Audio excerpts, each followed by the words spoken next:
How to update Buddy AI app to latest version.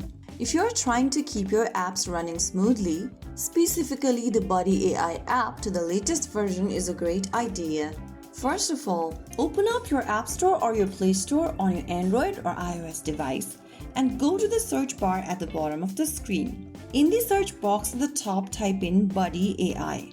From the search results, look for the Buddy AI Kids Learning game, this one over here, and check if there is an update button available.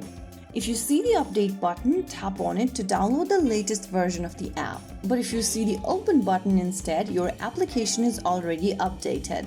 The update may take a few moments depending on your internet speed. Make sure that the device stays connected to Wi-Fi or mobile data. Once the update is complete, you can tap on the open button to enjoy the newest version and feature of the app.